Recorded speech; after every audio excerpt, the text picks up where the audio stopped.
નમસ્કાર વિદ્યાર્થી મિત્રો, કેમ છો? મજામાં ને? વિદ્યાર્થી મિત્રો, આજે આપણે આ વિડીયો લેક્ચરની અંદર જોશું ધોરણ 11 વિષય અર્થશાસ્ત્રનું 5મું પ્રકરણ આવક અને ખર્ચના ખ્યાલો. એની અંદર આ વિડીયો લેક્ચરમાં વિદ્યાર્થી મિત્રો જોવાનું છે અસ્થિર ખર્ચ અને કુલ ખર્ચ વિશે આપણે છે આ વિડીયો લેક્ચરમાં ચર્ચા કરીશું. વિદ્યાર્થી મિત્રો, અગાઉના વિડીયો લેક્ચરની અંદર આપણે સ્થિર ખર્ચ વિશે છે એ ચર્ચા કરી હતી. આશા રાખું છું કે સ્થિર ખર્ચ વિશે તમને સારી સમજ મળી ગઈ હશે. પ્રોડક્શન થાય કે ન થાય પણ અમુક ખર્ચાઓ છે એ સ્થિર રહેતા હોય છે, એટલે કે કાયમ માટે થતા જ હોય છે. આ બધા છે સ્થિર ખર્ચા છે. આજે આપણે ચર્ચા કરવાની છે અસ્થિર ખર્ચ અને કુલ ખર્ચ. જોઈએ અસ્થિર ખર્ચ. તો વિદ્યાર્થી મિત્રો, અહીં તમને આપેલું છે 5.3.2 કરીને અસ્થિર ખર્ચ. જોઈએ પેરેગ્રાફમાં આપેલું છે, જ્યારે ઉત્પાદનનું એકમ કે પેઢી ઉત્પાદનના અસ્થિર સાધનો પર જે ખર્ચ કરે છે તેને અસ્થિર ખર્ચ કહેવામાં આવે છે. ટૂંકા ગાળે ઉત્પાદનની સપાટીમાં ફેરફાર થતાં આવા ખર્ચમાં પણ ફેરફાર થાય છે. એટલે કે ટૂંકા ગાળામાં 1 વર્ષની અંદર છે આની અંદર છે ઘણો બધો ફેરફાર થતો તમને જોવા મળે છે. ઉત્પાદન વધતા ખર્ચ વધે, ઉત્પાદન ઘટતા ખર્ચ ઘટે અને ઉત્પાદન શૂન્ય થતાં જે ખર્ચ પણ શૂન્ય થાય તેને અસ્થિર ખર્ચ કહેવામાં આવે છે. ખ્યાલ પડી ગયો વિદ્યાર્થી મિત્રો? જો 100 એકમનું ઉત્પાદન કરવામાં આવતું હોય અને 200 એકમનું આપણે ઉત્પાદન કરીએ તો ઉત્પાદન વધ્યો તો એની સામે ખર્ચ પણ વધવાનો છે. અને 100 એકમમાંથી આપણે 50 એકમ કરશું તો 50 એકમનો જ ખર્ચ લાગશે, તો આપણો ઉત્પાદન ઘટ્યું તો ખર્ચ પણ ઘટી જતો. અને ઉત્પાદન શૂન્ય થયું એટલે કે કાંઈ પણ ઉત્પાદન ન થાય તો જે ખર્ચા શૂન્ય થાય એને અસ્થિર ખર્ચ કહેવામાં આવે છે. ઘણા બધા એવા ખર્ચા હોય છે જે અસ્થિર ખર્ચ કહેવામાં આવતો હોય. કામ કરો તો એના ખર્ચા થાય, કામ ન કરો તો એના ખર્ચા ન થાય. પણ આગળના આપણે વિડીયો લેક્ચરમાં જોયું તો સ્થિર ખર્ચ એવા હોય છે, કામ કરો કે ન કરો, ઉત્પાદન કરો કે ન કરો, છતાં કાયમ માટે ખર્ચા થતા હોય એ સ્થિર ખર્ચ છે. તો જોઈએ અસ્થિર ખર્ચ આગળ. અસ્થિર ખર્ચને અસ્થાયી કે પ્રત્યક્ષ અથવા મુખ્ય ખર્ચ પણ કહે છે. બરાબર છે? અસ્થિર ખર્ચના બીજા નામ આપ્યા. અસ્થાયી ખર્ચ પણ કહેવામાં આવે છે, પ્રત્યક્ષ ખર્ચ પણ કહેવામાં આવે છે અને મુખ્ય ખર્ચ પણ કહેવામાં આવે છે. આ ખાસ ધ્યાનમાં રાખવાનું છે આપણે. આ ખર્ચને ઉત્પાદનના પ્રમાણ સાથે સીધો સંબંધ છે. કેવો સંબંધ છે? ઉત્પાદનના પ્રમાણ સાથે સીધો સંબંધ છે. અસ્થિર ખર્ચમાં કાચા માલની કિંમત, બળતણનું ખર્ચ, વીજળીનું બિલ, વાહન વ્યવહારનો ખર્ચ, શ્રમિકનું વેતન, ઉત્પાદન અને વેચાણ પરના વેરાઓ વગેરેનો સમાવેશ થાય છે. જો વિદ્યાર્થી મિત્રો, આપણે પ્રોડક્શન વધારે કરશું તો કાચો માલ વધારે વપરાશે, તો કાચા માલની કિંમત એની અંદર ગણે. જો પ્રોડક્શન નહીં કરું તો કાચો માલનો વપરાશ નહીં થાય, તો એ ખર્ચો જ નથી લાગવાનો.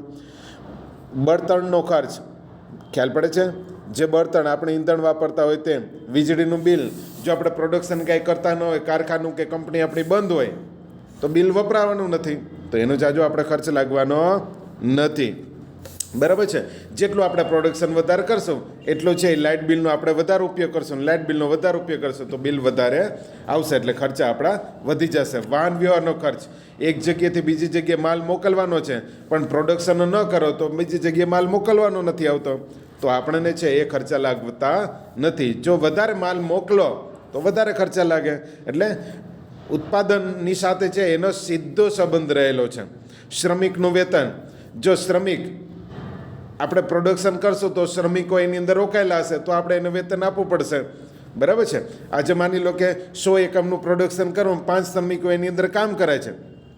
હવે મારે ગણતરી છે કે 1 જ એકમનું પ્રોડક્શન કરવું છે તો મારે 1 જ શ્રમિક કદાચ જોશે, એટલે ઓછા શ્રમિકો જોશે. જો ઓછું આપણે પ્રોડક્શન કરશું, 20 એકમનું પ્રોડક્શન કરશું તો 1 જ શ્રમિક જોશે. એટલે કેટલા એકમનું પ્રોડક્શન કરવું એ પ્રમાણે તમે શ્રમિકો રાખી શકતા હોય છે. બરાબર છે? ઉત્પાદન વેચાણ પરના વેરા, જો સરકારને વેરા ક્યારે ભરવામાં આવે તો પ્રોડક્શન વધારે હોય તો વેરા વધારે ભરવા, પ્રોડક્શન ઓછું તો વેરા ઓછા. એટલે કે અસ્થિર ખર્ચ એવા છે કે ડાયરેક્ટ ઉત્પાદનના એકમો સાથે છે એ જોડાયેલા હોય છે. જેમ પ્રોડક્શન વધુ થશે એમ એની સાથે ખર્ચ પણ વધુ હશે, પ્રોડક્શન ઓછું તો ખર્ચ પણ ઓછા. ખ્યાલ પડ્યો વિદ્યાર્થી મિત્રો? જેમ જેમ ઉત્પાદન વધે છે તેમ તેમ ખર્ચાઓ પણ વધે છે. તેને અસ્થિર ખર્ચ કહે છે. સ્થિર ખર્ચ અને અસ્થિર ખર્ચ વચ્ચેનો તફાવત માત્ર ટૂંકા ગાળામાં જ શક્ય છે. લાંબા ગાળે તો તમામ ખર્ચાઓ કેવા થઈ જાય છે? અસ્થિર ખર્ચ થઈ જાય છે. વિદ્યાર્થી મિત્રો, આગળના વિડીયો લેક્ચરમાં જોયું તો એમ માની લ્યો કે કોઈ મકાન છે, મકાનનો ખર્ચ છે એ સ્થિર ખર્ચ છે, કારણ કે 50 વર્ષ સુધી તમે રાખવાના છો, તો એક જ વખત ખર્ચો લાગે. પણ લાંબા ગાળે 20-25 વર્ષ પછી એમના રંગરોગાન કે રિપેરિંગ કામ કરો, મરામત કરાવવું પડે, તો વળી પાછો એક એવો ખર્ચ થઈ જાય છે, અસ્થિર ખર્ચ થઈ જાય છે. ખ્યાલ પડ્યો? નેક્સ્ટ આપણે અનુસૂચિ જોઈએ આગળ. જો વિદ્યાર્થી મિત્રો, અહીં તમને આપેલું છે અનુસૂચિ. ઉત્પાદનનું પ્રમાણ એકમમાં આપેલું છે અને કુલ અસ્થિર ખર્ચ તમને રૂપિયામાં આપેલું છે. જો જ્યારે 0 પ્રોડક્શન હતું, ઉત્પાદન હતું, ત્યારે કુલ અસ્થિર ખર્ચ કેવો હતો? તો કે 0. બરાબર છે, કાંઈ ખર્ચો જ નહોતો લાગ્યો. જ્યારે 10 એકમનું આપણે પ્રોડક્શન કર્યું તો ખર્ચ અસ્થિર ખર્ચ કેટલો થયો? 80 રૂપિયા. જ્યારે 20 એકમનું પ્રોડક્શન કર્યું તો ખર્ચો કેટલો થયો? 150 રૂપિયા, 150 રૂપિયા. 30 એકમનું કર્યું ત્યારે ખર્ચો કેટલો થયો? 210 રૂપિયાનો ખર્ચો થયો. 40 એકમનું જ્યારે પ્રોડક્શન કર્યું તો આપણે 290 રૂપિયાનો ખર્ચો થયો. 50 એકમનું જ્યારે આપણે પ્રોડક્શન કરીએ છીએ ત્યારે ખર્ચો કેટલો લાગે છે? 390 રૂપિયાનો આપણે ખર્ચો છે એ લાગે છે. જો જેમ પ્રોડક્શન વધારતા જાય છે એમ અસ્થિર ખર્ચ પણ ધીરે ધીરે છે એ વધતો તમને છે એ તમે જોઈ શકો છો. ખ્યાલ પણ? પ્રોડક્શન ઓછું તો ખર્ચ ઓછો, પ્રોડક્શન વધુ તો ખર્ચ પણ વધો. ખ્યાલ પડી ગયો વિદ્યાર્થી મિત્રો? નેક્સ્ટ બાજુમાં તમને આપેલું છે. જો ઉત્પાદન શૂન્ય હોય ત્યારે અસ્થિર ખર્ચ શૂન્ય હોય છે. બરાબર છે? ઉત્પાદન શૂન્ય તો અસ્થિર ખર્ચ કેવો થઈ ગયો? શૂન્ય છે. પરંતુ ઉત્પાદન જેમ વધે છે તેમ અસ્થિર ખર્ચ વધતો જાય છે. અનુસૂચિ જોતાં જણાશે કે 30 એકમ સુધી અસ્થિર ખર્ચ ઘટતા દરે વધે છે. 30 એકમ જો સુધી પહેલાં છે એ તમે જોઈ શકો છો કે 80 રૂપિયાનો ખર્ચ થયો 10 એકમ સુધી. પછી છે એ 20 એકમનો 150 થયો, એટલે કેટલો થયો? 70નો વધારો થયો. પછી તમે જો 30 એકમનો થયો ત્યારે વળી પાછો કેટલાનો વધારો થયો તમે જોઈ શકો છો? 150માંથી 210 એટલે 60 રૂપિયાનો વધારો. પહેલાં 80, પછી 70 અને પછી 60નો થાય છે. જો ખ્યાલ પડે છે? ત્યાં સુધી છે એ ઘટાડો થાય છે, કારણ કે પહેલાં 10 એકમ માટે 80 તો 20 એકમ માટે 160 હોવું જોઈએ ને, પણ 150 થાય છે. 30 એકમ માટે કેટલું હોવું જોઈએ? 8 તેરી 24 તો 240 રૂપિયા હોવું જોઈએ, એના બદલે કેટલા થાય છે? 210 રૂપિયા. એટલે ઘટતા દરે વધે છે. બરાબર છે? કારણ કે જો અહીંયા પેરેગ્રાફમાં આપેલું છે, કારણ કે શરૂઆતમાં વધતી પેદાશ લાગુ પડે છે. 30 એકમ બાદ ઘટતી પેદાશોનો નિયમ લાગુ પડે છે, તેથી અસ્થિર ખર્ચ વધતા દરે વધે છે. પછી તમે જો 30 એકમ પછી જો 40 એકમ થાય તો 320 થવું જોઈએ. બરાબર? કારણ કે 10 એકમને 80 તો 40 એકમના 8 ચોક 32 320 રૂપિયા થવા જોઈએ. એના બદલે થાય છે કેટલા? ખ્યાલ પડે છે? પણ થાય છે કેટલા? 290 રૂપિયા. પણ જો 210 અને 290 વચ્ચેનો ગાળો કેટલો? તમે જો 80નો, એની ઉપરનો ગાળો કેટલો હતો? કે 60નો હતો. બરાબર છે? અને હવે ગાળો કેટલો થયો? તો કે 80 રૂપિયાનો ગાળો થયો. અને પછી 40માંથી 50 એકમ થાય છે તો 290ના ડાયરેક્ટ 390 તો 100નો ગાળો થઈ ગયો. જો વધતા દરે એમાં વધારો થાય છે. પહેલાં બે વચ્ચેનો ગાળો 80નો, પછી 70નો, પછી 60નો ગાળો છે. વળી પાછો છે એ 80નો ગાળો, વળી પાછો 100નો ગાળો. ખ્યાલ પડે છે? એટલે 30 એકમ સુધી ઘટતા દરે વધે છે અને પછી છે એ વધતા દરે છે એની અંદર છે એ વધારો છે એ આપણે જોઈ શકીએ છીએ. આ કેવો ખર્ચ છે? અસ્થિર ખર્ચ. પ્રોડક્શન વધે તો અસ્થિર ખર્ચ પણ વધારો થાય, પ્રોડક્શન ઘટે તો અસ્થિર ખર્ચની અંદર ઘટાડો તમે છે એ જોઈ શકો છો. ખ્યાલ પડે વિદ્યાર્થી મિત્રો? નેક્સ્ટ પેજ તરફ આપણે જઈએ તો વિદ્યાર્થી મિત્રો અહીં તમને છે એ અનુસૂચિને આકૃતિમાં કન્વર્ટ કરીને તમને આપેલો છે. જો આકૃતિની અંદર ચાર્ટ દ્વારા, ગ્રાફ દ્વારા છે એ તમને સમજાવ્યું છે. એક્સ ધરી પર તમે જોઈ શકો છો ઉત્પાદનનું પ્રમાણ એકમમાં આપેલું છે અને વાય ધરી પર શું આપેલું છે વિદ્યાર્થી મિત્રો? અસ્થિર ખર્ચ તમને છે એ રૂપિયામાં આપેલું છે. જો ખ્યાલ પડે વિદ્યાર્થી મિત્રો? અહીંયા તમને છે એ 10 રૂપિયા, ત્યારે કેટલા રૂપિયા હતા અનુસૂચિમાં તમે જોઈ શકો છો? 10 રૂપિયા એ 80. બરાબર છે? 80 રૂપિયાનો 10 એકમોએ 80 રૂપિયાનો ખર્ચ થયો હતો. ખ્યાલ પડે છે? એટલે જો અહીંયા એ બિંદુ તમને આપેલું છે. ₹20 કેટલાનો ખર્ચ થયો છે? 150 રૂપિયાનો ખર્ચ થયો છે, જે તમને બી બિંદુએ આપેલું છે. ₹30 કેટલો ખર્ચ થયો છે? 210 રૂપિયાનો ખર્ચ થયો છે, જે તમે સી બિંદુએ તમે જોઈ શકો છો. નેક્સ્ટ ₹40 કેટલો ખર્ચ થયો છે? 290 રૂપિયાનો ખર્ચ થાય છે, જે તમે ડી બિંદુએ જોઈ શકો છો. અને જ્યારે 50 એકમનું પ્રોડક્શન કરીએ છીએ ત્યારે કેટલો ખર્ચ થાય છે? 390, જે તમે ઈ બિંદુએ તમે જોઈ શકો છો. ખ્યાલ પડે છે વિદ્યાર્થી મિત્રો? તો આ હતી કુલ અસ્થિર ખર્ચની રેખા. જો અસ્થિર ખર્ચની રેખા નીચેથી ઉપર તરફ જાય છે, ડાબેથી જમણી તરફ જાય છે, નીચેથી ઉપર, જેને કહેવામાં આવે છે TVC. બરાબર છે? ટોટલ વેરિયેબલ કોસ્ટ, જેને કહેવામાં આવે છે TVC. ખ્યાલ પડ્યો વિદ્યાર્થી મિત્રો? જ્યારે સ્થિર રેખા કેવી હતી, સ્થિર ખર્ચની રેખા કેવી હતી? તો કે એક્સ ધરીને સમાંતર હતી, જે આગલા વિડીયો લેક્ચરમાં તમે જોઈ શકો છો. એક્સ ધરીને સમાંતર હતી. અહીંયા આ કેવી રેખા છે? તો કે નીચેથી ઉપર તરફ જતી તમને રેખા તમને જોવા મળે છે. બરાબર છે? એટલે ખર્ચા પણ વધતા જાય છે. બરાબર છે? જેમ પ્રોડક્શન વધતું જાય છે એમ ખર્ચા પણ આપણા વધતા જાય છે, જે તમે TVC રેખાની અંદર તમે છે એ જોઈ શકો છો. ખ્યાલ પડ્યો વિદ્યાર્થી મિત્રો? નેક્સ્ટ વિદ્યાર્થી મિત્રો, બાજુમાં સમજૂતી આપેલું છે. આકૃતિમાં OX ધરી પર ઉત્પાદનના એકમો અને OY ધરી પર કુલ અસ્થિર ખર્ચ રૂપિયામાં દર્શાવેલ છે. તમે જોઈ શકો છો OX ધરી પર શું છે? ઉત્પાદનના એકમો તમને આપેલા છે, અને OY ધરી પર શું છે? કુલ અસ્થિર ખર્ચ તમને બતાડેલ છે. જેમ જેમ ઉત્પાદન વધે છે, 10, 20, 30, બરાબર છે, ઉત્પાદનના એકમો 10 એકમ, 20 એકમ, 30 એકમ, તેમ તેમ અસ્થિર ખર્ચ પણ ₹80, ₹150 અને ₹210 વધતો તમે છે એ જોઈ શકો છો. અસ્થિર ખર્ચની રેખા ઉદ્ગમ બિંદુથી શરૂઆતમાં ધનઢાળવાળી હોય છે. ખ્યાલ પડ્યો વિદ્યાર્થી મિત્રો? ડાબેથી જમણી તરફ જાય છે અને ધનઢાળવાળી તમને છે એ જોવા મળે છે. ખ્યાલ પડ્યો? કારણ કે શરૂઆતમાં ઘટતા દરે અને ત્યારબાદ વધતા દરે કુલ અસ્થિર ખર્ચ વધે છે. શરૂઆતમાં આપણે જોયું છે ઘટતા દરે વધ્યો, અને પછી છે એ વધતા દરે તમે જોઈ શકો છો. જો શરૂઆતમાં સી બિંદુ સુધી છે ધીરે ધીરે ચાલે છે, નીચો જો, પછી એક સાથે છે ઊંચો તમને છે ગ્રાફ તમને જતો જોવા મળે છે. ખ્યાલ પડ્યો વિદ્યાર્થી મિત્રો? નેક્સ્ટ આગળ જોઈએ તો અહીં વિદ્યાર્થી મિત્રો આપેલું છે પેરેગ્રાફની અંદર, ટૂંકા ગાળામાં સ્થિર ખર્ચ નિશ્ચિત હોય છે. ટૂંકા ગાળામાં સ્થિર ખર્ચ કેવો હોય છે? નિશ્ચિત હોય છે, પરંતુ અસ્થિર ખર્ચ બદલાતું રહેતું હોય છે. સ્થિર ખર્ચ આપણે આગળ જોઈ ગયા હતા વિડીયો લેક્ચરમાં, એમાં ટૂંકા ગાળામાં સ્થિર ખર્ચ કેવો હોય છે? સ્થિર હોય છે. એટલે આપણે એક્સ ધરીને સમાંતર રેખા તમે જોઈતી. બરાબર છે? તમારી પાસે ટેક્સ્ટ બુક હોય તો તમે છે એ જોઈ શકો છો. સ્થિર ખર્ચ એક્સ ધરીને સમાંતર હતો, પરંતુ અસ્થિર ખર્ચ કેવો હોય છે? બદલાતું હોય. ઉત્પાદન એકમો વધે તેમ ખર્ચ પણ બદલાતું તમને જોવા. આ ખર્ચ ઉત્પાદન સાથે સીધી રીતે સંકળાયેલો હોય છે. ઉત્પાદન સાથે સીધી રીતે સંકળાયેલો. તેથી જ પ્રોફેસર માર્શલ અસ્થિર ખર્ચને મુખ્ય ખર્ચ કહે છે. ખ્યાલ પડ્યો વિદ્યાર્થી મિત્રો?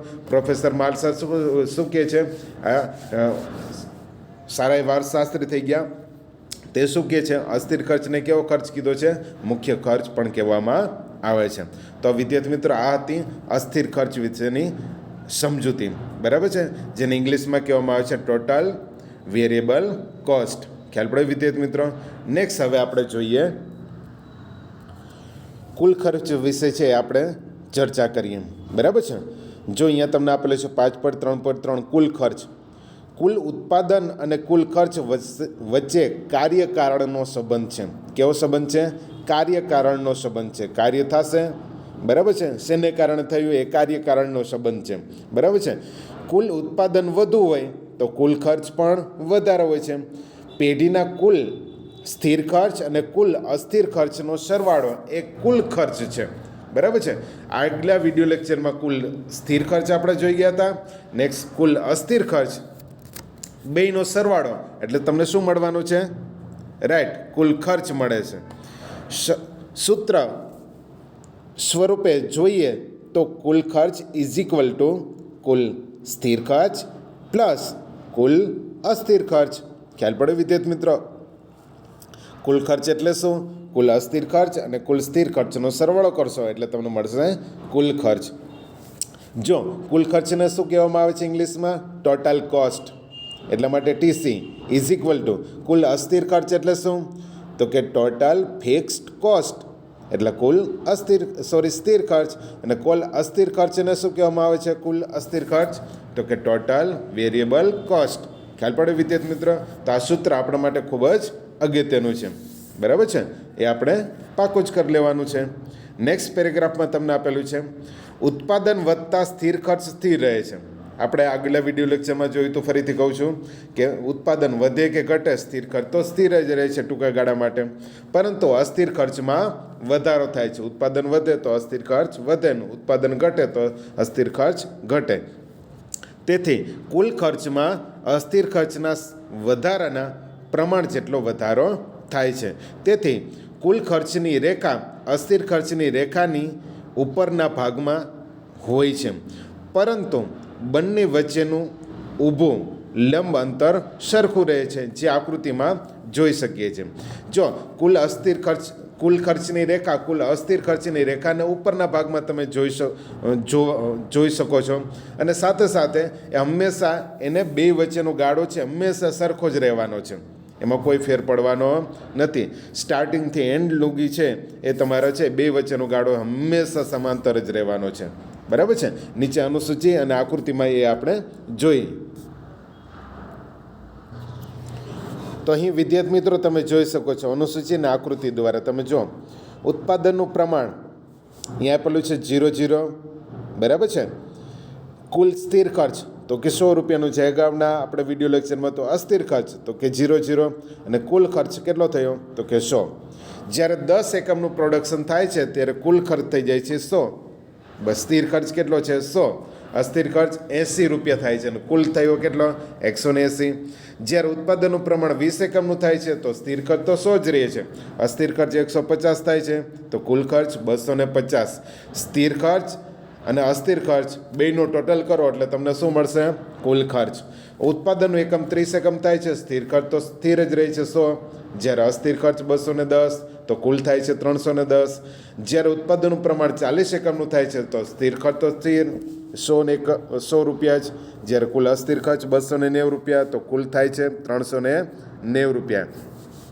જ્યારે ઉત્પાદનનું પ્રમાણ 50 એકમનું કરીએ છીએ ત્યારે કુલ સ્થિર ખર્ચ તો 100 જ રહે છે, પણ કુલ અસ્થિર ખર્ચ 390 તો કુલ ખર્ચ કેટલો થઈ જાય છે? 490 રૂપિયાનો થાય છે. હવે વિદ્યાર્થી મિત્રો બાજુની ચાર્ટ આપેલો છે, તમને આલેખ આપેલો છે, એની અંદર તમે સારી રીતે સમજૂતી આપેલી છે. જો ટીસી રેખા અને ટીવીસી રેખા અને સાથે સાથે ટીએફસી રેખા પણ તમને આપેલી છે. સ્થિર ખર્ચની રેખા જેને ટોટલ ફિક્સ કોસ્ટ કહેવામાં આવે છે એ રેખા પણ જો એક્સ ધરીને તમે સમાંતર જોઈ શકો છો. ઉત્પાદનનું પ્રમાણ એકમમાં તમને એક્સ ધરી પર આપેલું છે અને રૂપિયા તમને છે એ વાય ધરી પર તમને છે કુલ ખર્ચ તમને વાય ધરી પર તમને આપેલું છે. જો ટીએફસી રેખા કુલ સ્થિર ખર્ચની રેખા એક્સ ધરીને સમાંતર તમે જોઈ શકો છો. સાથે સાથે કુલ સ્થિર રેખા તમે જોઈ શકો છો જે 0 બિંદુથી સ્ટાર્ટ થઈ અને તમે જો ટીવીસી એટલે કે ટોટલ વેરિયેબલ કોસ્ટ તમે જોઈ શકો છો જે નીચે આપેલી છે, એની ઉપર ટીસી રેખા આપેલી ટોટલ કોસ્ટ તમને આપેલું છે. જે ટીસી રેખા કુલ ખર્ચની રેખા ઉપર આપેલી છે. જો એ બે બિંદુ તમને એની ઉપર બતાવેલા છે, નીચે તમને છે એ જી બિંદુ તમને છે એ બતાડેલા છે. અસ્થિર ખર્ચની રેખા ઉપર તમે છે એ જોઈ શકો છો. ખ્યાલ પડે છે વિદ્યાર્થી મિત્રો? તો અહીં 3 રેખા એક જ ચાર્ટની અંદર તમે જોઈ શકો છો. જો અહીંયા ટીવીસી રેખા અને ટીસી રેખા બંને તમે જો હંમેશા સમાંતર જ છે, સ્ટાર્ટિંગથી લઈ અને એન્ડ સુધી સમાંતર જ છે. કારણ કે બે વચ્ચેનો ગાળો કેટલો છે તો 100 રૂપિયાનો જ ગાળો છે. જો કારણ કે સ્થિર ખર્ચ કેટલો છે 100, તો 100 રૂપિયાનો ગાળો લઈને એન્ડ સુધી બધે છે એ 100નો જ વધારો થાય છે. તમે ચાર્ટની અંદર તમે અનુસૂચિ આપેલી છે એની અંદર કોષ્ટકમાં તમે જો કુલ અસ્થિર રેખા અને કુલ ખર્ચ બે વચ્ચેનો ગાળો કેટલો તો કે 100નો ગાળો. 0 ત્યારે 100, 80 ત્યારે 180, 150 તો 250, 210 તો 310, 290 તો 390 અને 390 તો 490. ખ્યાલ પડ્યો વિદ્યાર્થી મિત્રો? બે વચ્ચેનો ગાળો 100, તો અહીંયા છે એ બે વચ્ચેનો ગાળો 100 જ રહે છે, એટલા માટે કાયમ માટે એ હંમેશા સમાંતર તમે છે એ જોઈ શકો છો. ખ્યાલ પડ્યો?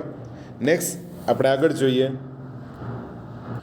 નીચે વિદ્યાર્થી મિત્રો સમજૂતી આપેલી છે. આકૃતિમાં OX ધરી પર ઉત્પાદન અને OY ધરી પર ખર્ચ દર્શાવવામાં આવેલ છે. ખ્યાલ પડ્યો વિદ્યાર્થી મિત્રો? જે આપણે જોયું, જેમ જેમ ઉત્પાદન વધે છે સ્થિર ખર્ચમાં કોઈ ફેર પડતો નથી, તે સ્થિર જ રહે છે. એટલે કે 100 હતો એ કાયમ માટે 100 રહે છે, પરંતુ અસ્થિર ખર્ચ વધે છે. જો અસ્થિર ખર્ચ તમે વધતો જોવા મળે છે. પરિણામે ઉત્પાદન વધતા કુલ ખર્ચ પણ વધે છે. સ્થિર ખર્ચની રેખા OY ધરી પર P બિંદુથી શરૂ થાય છે. ક્યાં થાય છે? અસ્થિર ખર્ચની રેખા ક્યાંથી શરૂ થાય છે? P બિંદુથી તમે છે એ જોઈ શકો છો. સ્થિર ખર્ચની રેખા છે એ તમે OY ધરી પર P બિંદુથી શરૂઆત થાય છે. તે દર્શાવે છે કે જ્યારે ઉત્પાદન 0 હોય ત્યારે પણ કુલ સ્થિર ખર્ચ તો OP જેટલું હોય છે, એટલે કે 100નું હોય છે, અને કુલ અસ્થિર ખર્ચ 0 હોય છે. કુલ અસ્થિર ખર્ચ કેટલો હોય છે? 0 હોય છે.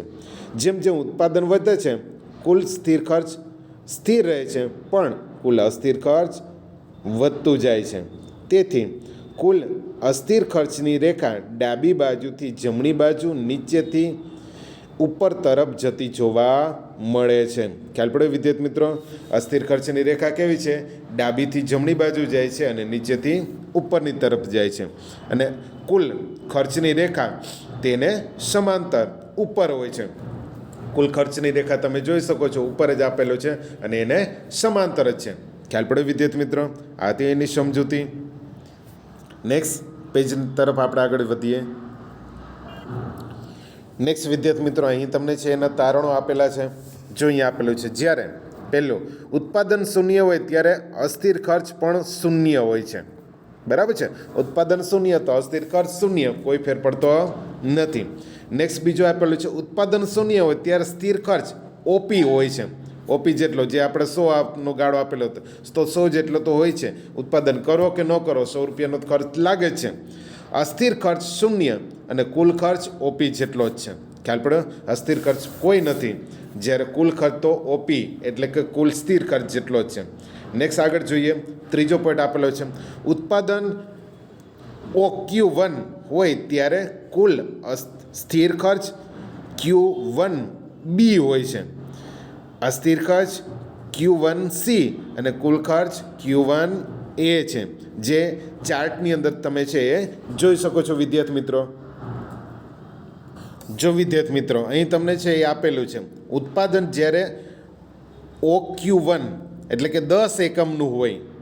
કેટલા એકમનું? 10 એકમનું. જો અહીંયા તમને 10ની નીચે Q1 આપેલું છે, એટલે ઉત્પાદન જ્યારે OQ1 હોય ત્યારે તમે સ્થિર ખર્ચ કેટલો થાય? તો અહીંયા તમે છે એ તમે જોઈ શકો છો. સ્થિર ખર્ચ તમે જોઈ શકો છો Q1B જેટલો, એટલે કે 100 રૂપિયાનો થાય છે. જ્યારે અસ્થિર ખર્ચ કેટલો થાય છે વિદ્યાર્થી મિત્રો? તો કે Q1C જેટલો થાય છે, જે તમે જોઈ શકો છો 80 રૂપિયાનો થાય છે. જ્યારે કુલ ખર્ચ કેટલો થાય છે? તો કે Q1A જેટલો, જે તમને 180 રૂપિયા જેટલો તમને થાય છે, જે તમે છે આકૃતિની અંદર જોઈ શકો છો. એટલે તમારે એક જ લીટી જોવાની છે. 10 એકમનું જે ઉપરનું ભાગ છે ને, અહીંયા ABC 3 બિંદુ આપેલું છે, એના પરથી તારણ તમે જોઈ શકો છો. નેક્સ્ટ વિદ્યાર્થી મિત્રો, ચોથું આપેલું છે, ઉત્પાદન OQ2 હોય ત્યારે કુલ સ્થિર ખર્ચ Q2F હોય છે, અસ્થિર ખર્ચ Q2G હોય છે અને કુલ ખર્ચ Q2E તમે છે એ જોઈ શકો છો. તો વિદ્યાર્થી મિત્રો, અહીં તમને આકૃતિમાં Q2 એટલે કે 30 એકમના પ્રમાણની અંદર EGF રેખા, બરાબર છે, EFG રેખા તમે EF જીની લાઈન તમે છે એ જોઈ શકો છો. ત્રણેય રેખા ઉપર બિંદુ તમને આપેલા છે. એટલે કે TFC રેખા ઉપર આપેલું છે, TVC રેખા ઉપર આપેલું છે અને TC રેખા ઉપર તમે જોઈ શકો છો. તો ખ્યાલ પડ્યો વિદ્યાર્થી મિત્રો? તો વિદ્યાર્થી મિત્રો, આશા રાખું છું કે આ વિડીયો લેક્ચરની અંદર તમને છે એ સારી સમજ મળી ગઈ હશે. આપણે આ વિડીયો લેક્ચરની અંદર જોયું કુલ અસ્થિર ખર્ચ અને કુલ ખર્ચ વિશે છે એ આપણે સારી સમજ મેળવી. આશા રાખું છું કે વિડીયોમાં તમને સારી સમજ મળી ગઈ હશે. જો તમને વિડીયો ગમ્યો હોય તો લાઈક કરો, શેર કરો અને સબસ્ક્રાઈબ બટન ઉપર ક્લિક કરો. તો વિદ્યાર્થી મિત્રો, આ વિડીયો લેક્ચરમાં અહીં સુધી રાખશું. નેક્સ્ટ વિડીયો લેક્ચરમાં આપણે ફરીથી મળીશું. ત્યાં સુધી જય હિન્દ, અસ્તુ.